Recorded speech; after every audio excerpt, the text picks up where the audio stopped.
Magandang umaga sa ating lahat, lalong-lalo na sa mga guro na nakalahok ngayong araw. Magandang umaga po. Nais ko po munang magpakilala bago po simulan ng aking presentasyon. Ako nga po pala si J. Atim Trazo. Um, ang aking pananalisik po ay pinagmagatang pagsusuri ng mga kwentong bayan sa mga piling lungsod sa ikalawang distrito ng Bohol. So ito po ang aking palangkas ng aking pananaliksik. So, yung mga tanong ng pananaliksik ay yung tungkol sa mga paksang nangibabaw at yung teknik na pagkukwento. So, yung mga pamanang kultural at mga moral na halaga. So, dito po makikita natin ang mga paksang pamaraan ng pagkukwento. O, ayan po, yung pamanang kultural at ang moral at halaga. At ang mungkahing output po ay isa pong kagamitang pampagtuturo. So, yan po ang aking balangkas ng pananaliksik. Ang layunin naman ng aking pag-aaral or ng aking pananaliksik ay tukuyin ang mga nangingibabaw na paksa sa mga piling kwentong bayan mula sa ikalawang distrito ng Bohol. Suriin ang mga teknik sa pagsasalaysay tulad ng tunggalian at resolusyon, tuloy ng kwento, dialogo, pasalitang pagkukwento, wika at estilo at struktura ng kwento. Kasunod ay matukoy ang mga pamanang kultural na nakapaloob sa mga kwentong bayan at ang kilalanin ang mga pagpapahalagang moral na itinampok sa mga salaysay. Makabuo ng kagamitang pampagtuturo na makatutulong sa mga guro, mananaliksik at tagapagtaguyod ng kulturang Boholano. Sunod ay ang tukuyin ang kahalagahan ng kwentong bayan sa pagpapatibay ng lokal na identidad at pagpapahalaga sa tradisyong pasalita. At ang panghuling layunin naman ay magbigay ng mas malalim na pagsusuri sa estilo, sa linlahing kultura at moral na nilalaman ng kwentong bayan sa konsepto ng kontemporaryong lipunan. So yan po ang aking layunin ng aking pananaliksik. Dito naman ay makikita ang daloy ng pananaliksik. So yung mga tsorya, legal na basihan. So dito po sa aking tsorya, meron po akong tsorya ng salinlahing kultura, tsorya ng pagsasalaysay, tsorya ng pag-unlad ng moralidad, tsorya ng structural functionalism, at ang panghuli ay ang tsorya ng cultural symbolism. So dito naman, meron sa kabila ay ang legal na basihan. Meron po akong apat, yung Sustainable Development Goal 4, 1987 Philippine Constitution, Republic Act number 7356 at ang Republic Act number 166. So, yung input po sa akin, yung mga kwentong bayan sa ikalawang distrito, yun po ang aking input ng aking pananaliksik. Habang ang proseso naman ay isang panunuri, pampanitika na kung saan ang magiging output ay ang kagamitang pampagtuturo. So, ang metodolohiya po ng aking pag-aaral, dito po makikita natin na ang disenyo ng aking pag-aaral ay gumamit ng descriptive qualitative design upang masusing suriin ang mga tema, yung mga teknik ng pagsasalaysay at kultural na elemento sa mga kwentong bayan ng ikalawang distrito ng Bohol. Ang instrumento naman ay gumagamit ang pananaliksik ng semi-strukturang panayam at mga pamantayan sa pagsusuri ng kwento at moralidad upang makalap ng detalyado at makabuluhang datos mula sa mga kalahok. So, sa pamaraan po ng semi-strukturang panayam. Yung paraan ng pagsusuri naman ay ang mga nakalap na datos ay sinusuri gamit ang tematikong pagsusuri upang mas matukoy ang mga pangunahing paksa, yung salaysay at kultural na kahulugan sa mga kwento. So yan po yung metodolohiya. So, dito naman po makikita ang resulta ng pag-aaral. So sa unang talahan na yun po, makikita po ang profile ng mga kalahok. So sa kategorya, yung kabuuan bilang ng mga kalahok na pagkukunan po ng mga matibay at kumpletong impormasyon ng mga kasaysayan ng bawat kwentong bayan ay meron po akong nakuhang 18. At sa kanilang edad, 65 hanggang 86 na taong gulang. Karaniwang edad sa kanila ay mga nasa gitna ng 77.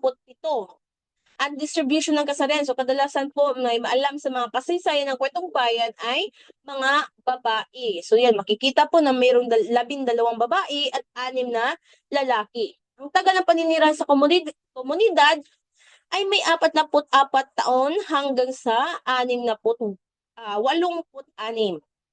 Karaniwang hanap buhay po nila ay mga magsasaka. So meron po mga ibang hanap buhay, yung mangingisda at manggagawa ng bangka. So dito po, sa pangalawang talahanayan, ay makikita ang paksang nangingibabaw ng bawat kwentong bayan na kalap sa piling lungsod ng ikalawang distrito ng Bohol. So dito po sa mga lungsod ng Buenavista, Danao, Inabanga, San Miguel, Talibon, Trinidad. So dito po sa Buenavista, meron po na akong nakalat na dalawa pong kwentong bayan na talagang alam ng ibang mga matatanda o yung mga matagal nang nakatira sa kanila. So yung una ay ang aswang nakambuhat na kung saan ang mga paksang nangibabaw ay takot na hindi mapaliwanag at ang pag-isa bilang pinagmumulan ng mga pamahiin. At ang pangalawa naman, ang itim na aso sa kanture. So yung palatandaan ng mga kamatayan at yung supernatural na bilang babala ng mga sa lipunan at maging sa sarili. Pangalawa naman sa lungsod ay ang Danao na pinamagatan po na sa Silanggot ang ungo ng Kantubod po yan. Meron pong pagkakamali po. Hindi ko na po nabago. So, ito yung pangungutya at pag-iisa. Alamat ng magtangtang ang puok ng panangtang. So, yung tungkol sa kabayanihan at kasipagan sa kabuhayan. Pangatlo, Inabanga, ang alamat ng lutaw. So, ito yung pagtutulungan at pagkakaisa sa mga tao sa harap ng kalamidad. At ang alamat ng kawayan. So, ito yung paggalang sa kalikasan at sa mga espiritong tagapangalaga nito. San Miguel, ang alamat ng bukbuko sa mahayag. So, ito yung paggalang sa kalikasan at ang babalang mula sa kalikasan.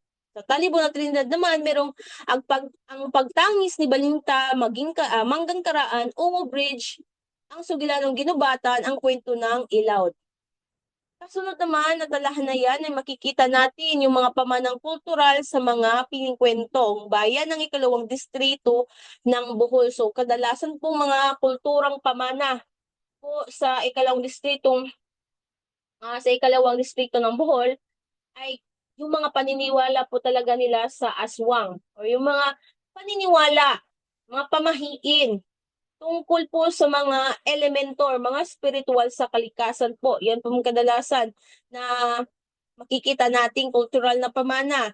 Yung pagsasalaysay na oral na tradisyon, yung mga pagpahalaga po ng mga pagkakaisa, pagrespeto sa mga elemento ng kanilang na ibang pang mga elementong nakatira. So yan po mga kadalasan makikita po ng kultural na pamana po dito sa mga itong bayan sa ikalawang distrito ng Bohol. At kasunod namang talahanayan, ito yung pagpapahalagang moral sa mga pinagkwentong bayan. So yan po, meron po makikita po natin dyan yung mga lungsod na yung mga piling lungsod na ginanapan ko po ng pangangalap ng mga kwentong bayan. Yan po, makikita ang mga pamagat ng mga kwentong bayan at yung mga pagpapahalagang moral. So, kadalasan po talaga, makikita natin ang paggalang sa buhay ng tao, yung pagdisiplina sa sarili, yung pananagutan po. Talagang kadalasan talaga dito makikita yung pananagutan at yung disiplina sa sarili at paggalang sa kalikasan at buhay ng tao. Yan po yung makikita. Kasunod naman ay ang mensahe ng bawat kwento. So, yan po. Makikita na ang aswang nakambuhat na ang mensahe ng kwento ay takot at paniniwala na di may paliwanag ay nagbubunga ng kwentong bumabalot sa ating kamalayan at kilos na nagpapakita ng ugnayan ng pamahiin at pagkakakilanlan ng isang komunidad. So yan po mga mensahe po. Sa kasunod naman, yung itim na aso sa kanture. So yung mensahe ng kwento ay ang hayop gaya ng itim na aso ay naging simbolo ng kamatayan at misteryo ng kulturang Pilipino na nagpapahiwatig ng takot na hindi may paliwanag ng mga pangangailangan sa spiritual na paggalang. So yan po, makikita po natin yung mga mensahe dito po sa talahanayan pangatlo. At ang conclusion naman ng aking pag-aaral ay malinaw na ang mga kwentong bayan mula sa ikalawang distrito ng Bohol ay nagsisilbing salamin ng paniniwala, tradisyon at kultura ng mga komunidad. So ipinakita ng pagsusuri ng mga kwento tulad ng aswang ng Kambuhat, silanggot ang ungo ng Kambuhat at ang alamat ng lutaw ay nagpapahayag ng mga aral ukol sa kalikasan, kababalaghan at pagmamalasakit sa kapwa. Ang mga kwentong ito ay may malalim na mensahe na nagpapalaganap ng pagpapahalaga sa pagkakaisa, paggalang sa kalikasan at kahalagahan ng oral tradisyon sa pagpasa ng mga kultura at kaalaman sa susunod na henerasyon. Sa kabuuan po, ang mga kwentong bayan ay hindi lamang nagsisilbing aliw kundi isang mahalagang bahagi ng pambansang identidad ng kasaysayan sa pagtuloy ng pagpapatibay sa komunidad at nagiging gabay sa kanilang pamumuhay. So yung recommendation po ay yung paggamit ng booklet. So meron po akong output niyan. Hindi ko po nadala yung ibang yung output, yung hard copy na output ko po. Pero meron po akong output niya na naibigay ko po ng mga panelists or na ipagpresenta ko na yung paggamit ng booklet. So meron po akong booklet na meron 3 version po. Meron pong itong wikang Filipino, Bisaya at wikang Ingles. Pangalawa, yung pagpapalawak ng koleksyon. So, ipagpatuloy ang pagkakalap at dokumentasyon ng iba pang lokal na kwento mula sa buong Bohol. At pangatlo, yung pagsasanay para sa mga guro at ang pagtatag ng sentro. So, ito po yung aking mga sangguniang mga nabanggit. So, yan po, makikita dyan yung mga sangguniang at yun lamang po at marami po salamat.